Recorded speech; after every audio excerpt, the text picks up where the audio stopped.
Hello and welcome back to another episode of Critical Reactions with your host, Bryan. We're going to wrap up today with a special selection, which is where one of you tell me exactly what it is I need to check out. Today's comes at us from Childra, Dreamwake, Heatwave. So that's what we're going to be checking out today. No context really to what kind of music we're going to be diving into. We do have a music video though. We have some palm trees in the music video right off the bat. So I'm kind of hoping we have something a bit lighter here, maybe bouncier, joyful. Let's dive in and find out what Dreamwake has in store for us today.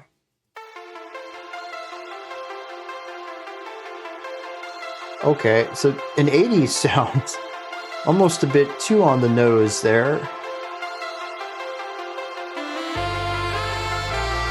Oh, dude. I'm already sold. Also, the font is... wow.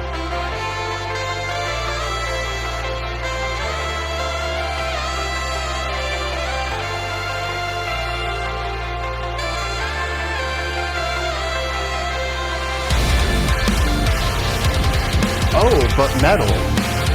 Okay.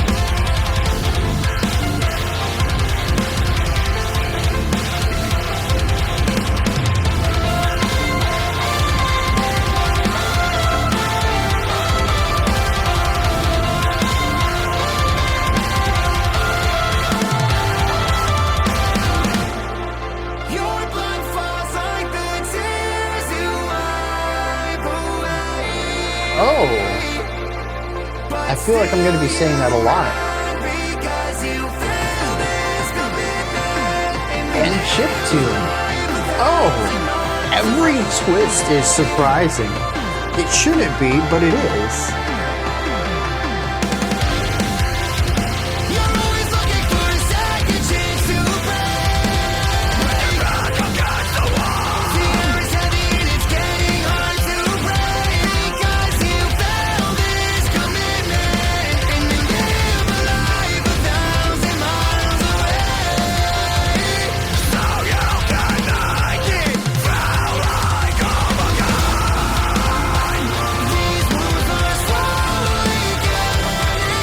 Falsetto there. A lot of production on the vocals though.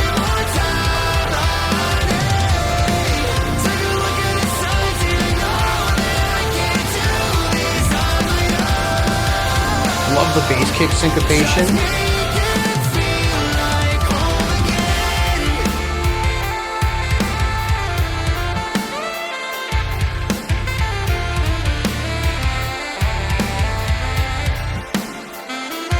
I love the little subtle chimes in the back.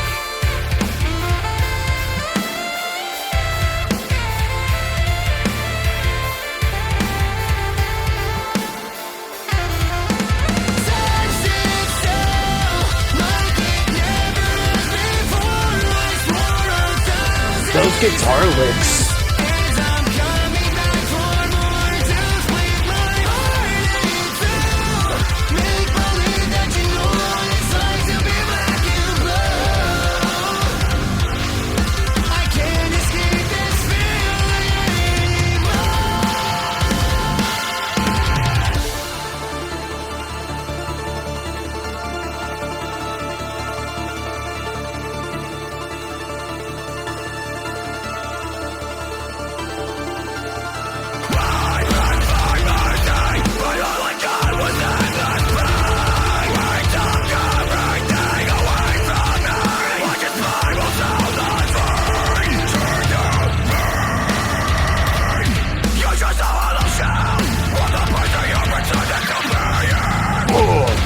Those scratchy guitars, man. Back and forth. It's really interesting hearing a breakdown with like that 80s synth droning behind it. I love the music video too. Just really great shot of wherever they are.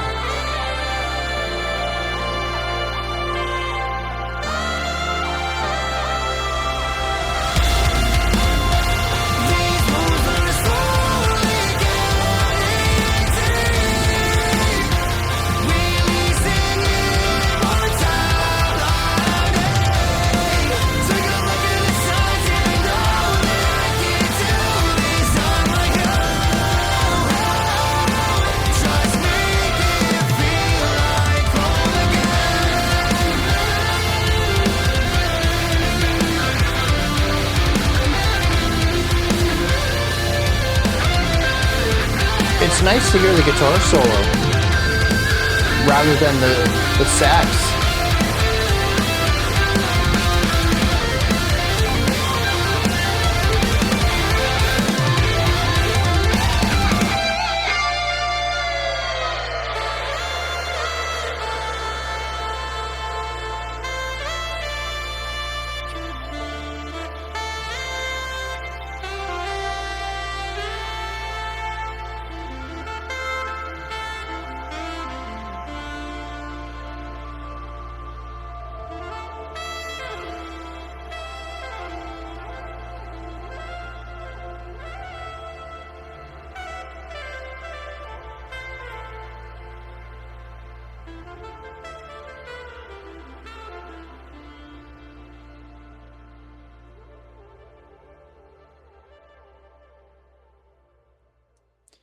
Yeah, dude, very cool idea.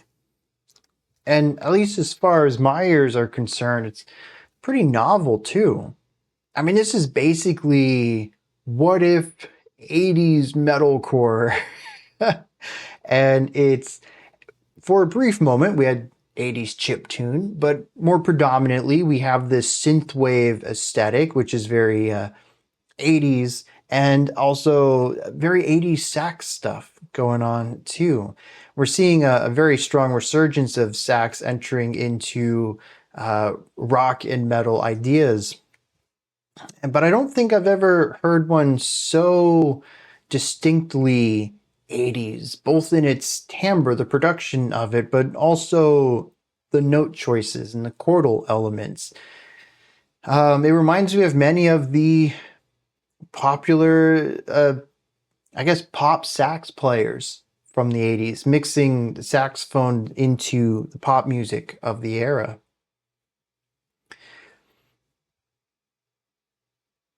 So yeah, smash chiptune, synthwave, and 80s sax stuff into a modern metalcore foundation, and you get Dreamwake.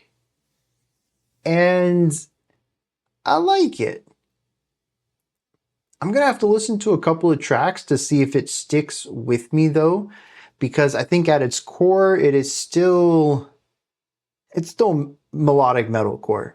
There's still a lot of iterative elements to this that generally bounce off of me, but I wonder if the 80s aesthetic, the synthwave element, the saxophone solos are enough to keep me on for an entire album. But I will say that this is a fantastic introduction. Assuming the rest of their music is like this, I'm on board, generally speaking. And I want to hear more after having listened to this. And I really like the way that things unfold. I mean, my entire first minute of this song was a series of revelations. A series of, oh, they continued to surprise me with where we were going. And I think the lack of context really helped with this experience here. Dude, it starts off super 80s. The music video, for sure. The color choice of, I mean, I guess they probably chose some of these buildings for these color choices, but very bright, very pastel. But even the font used for the credits at the beginning it's just such an 80s look. We had kind of an 80s sound creeping in underneath all of this. Eventually we bring in the synth, and 100%, yeah, dude, already evoking the synthwave idea. I'm on board with this. I'm like, okay, cool. We got some synthwave electronic stuff. Then there's a sax, and I'm like, oh, dude, that's awesome too. I love sax. I like synthwave. These two are working together really well. And then the band comes in with some very genty stuff. Pick a note, play a cool rhythm on it. Very melodic metalcore idea here. And I'm like, oh, dude, okay. I'm down for this. It's a cool little combination. And then the vocals came in. Clean vocals, heavily processed. Kind of still works. Now, I know that my threshold for modulated vocals is probably higher than most of y'all's. I know there's a lot of pure rock and metal heads in the community who aren't a real big fan of any sort of vocal manipulation, definitely not pitch correction. If it's used, and I'll tell you, even rock and metal artists use pitch correction, you can't tell. It's that traditional auto-tune sound that most people tend to hate. And that's what we saw a little bit of here. You can certainly tell it's been modified. I think it sounds fine. It sounds like pretty much every pop artist out there right now. Everything in the melodic metalcore and alt metal sounds is using something similar to this. Varying degrees of digitization, but again, it's all generally in the same vein. I'm used to this sound. I'm fine with it. But if it's not your cup of tea, I get it too. There is definitely a lack of that human quality to the clean vocals in this track. But I'm on board with it. Every time something new comes in, I'm like, dude, that's cool. I like the way you're adding things up here. It was a really wild roller coaster ride. And I think the cool thing is at the beginning is, this is the part going up at the beginning before the big drop. And every time I'm like, oh snap, this roller coaster is going to have synthwave. This roller coaster is going to have metalcore. This roller coaster is going to have poppy, clean vocals. Like everything. I was like, dude, this is going to be so great. I'm just waiting for the drop, for the ride to start, Such a cool intro. And it grabbed me so quickly. And it's just, to me, it was a joyful experience, the opening 90 seconds or so of this track. Now, once we get into, I think, that first main verse, and I started to listen to how the vocals were being done, this is where the core part really comes in. Modern melodic metalcore uses a lot of vocal styles like this, but I also feel an overlap with post-hardcore vocal melodies. And something about the vocal work here just feels very familiar to me. The note choices, the note intervals, how they change, where they change, what kind of rhythmic elements to it. Everything in it just feels digestible in like a very familiar way. Maybe not the best meal, but it's a familiar meal that never lets you down. And that's what these vocals feel like to me. I don't know if they're the best inclusion to this, the specific compositional part of the vocals, but they work. They don't bring the song down. Maybe it could have been elevated with a different type, but it works here. And I generally enjoyed that. The instrumentation throughout most of this is also pretty typical melodic metalcore, very alt metal. It's texture and atmosphere over everything else. Oh, and rhythm. Texture and rhythm. You pick a note, you play a cool rhythm on it. Every part of this song is groovy. The drums have some cool syncopation in them. The guitars are syncopated against the backbeat. There's usually a really strong backbeat in here too. We get a lot of snare on 2 and 4. It creates something very groovy, very dancey, very headbangable, whatever. And it doesn't really do much beyond that though. You get a solid melody over a solid groove and it all hits right. It feels good. Not necessarily an evocative atmosphere, but a solid one. And I think that's what the song ultimately ends up being for me. It is inventive. I don't want to put that down. This combination, honestly, it makes sense in retrospect. There are a lot of places where these three ideas all match in a Venn diagram, but it's not one that I ever thought about. I've had some wild requests in the past. Hey, y'all ever heard this and this? I'd like some of that on the channel. But synthwave metalcore isn't one that I ever thought of. And yeah, dude, this feels so natural. But it is ultimately a metalcore song. It's a bit simple on the composition, but big on vibes. And boy, does this song do the vibes well, whether it is the synth tone, really just setting the vibes by the sound itself, or the chord progressions that we're getting from that, the heavy hitting riffs that we get from the guitars, the big boominess of the bass and the drums. And honestly, the thing that really sets the mood in most of this, the sax solo, dude, the sax sounds great. The melodies are catchy, they're memorable, they pull us through a story. They never really feel stagnant or placeholder, which I think is really important. I don't think it's the best solo I've ever heard, but it does help progress the song.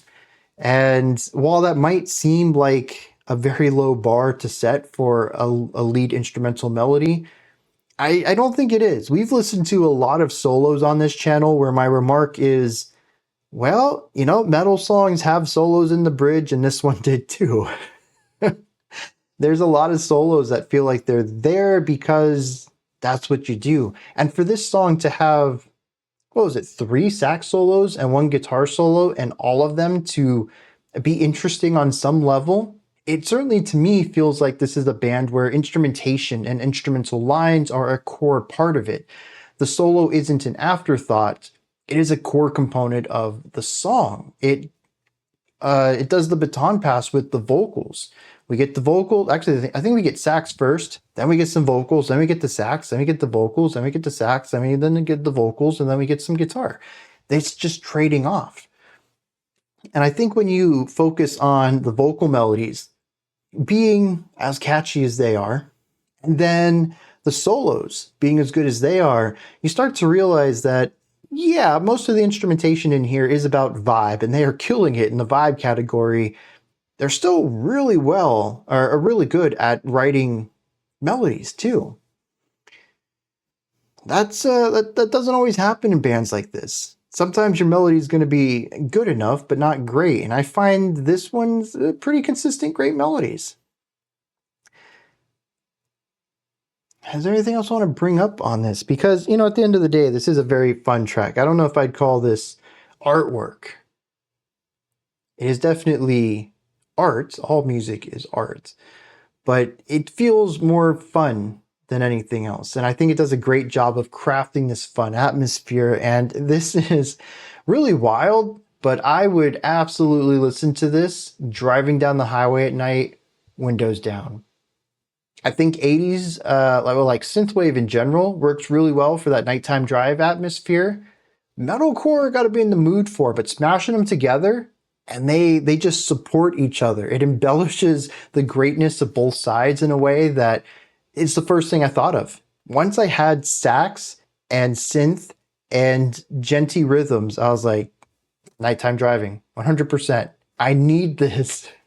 Going down the highway, 70 miles an hour, windows down, just cruising down the road and having this blaring, it would be phenomenal. So good. Also, dude, the guitar tapping on this is immaculate.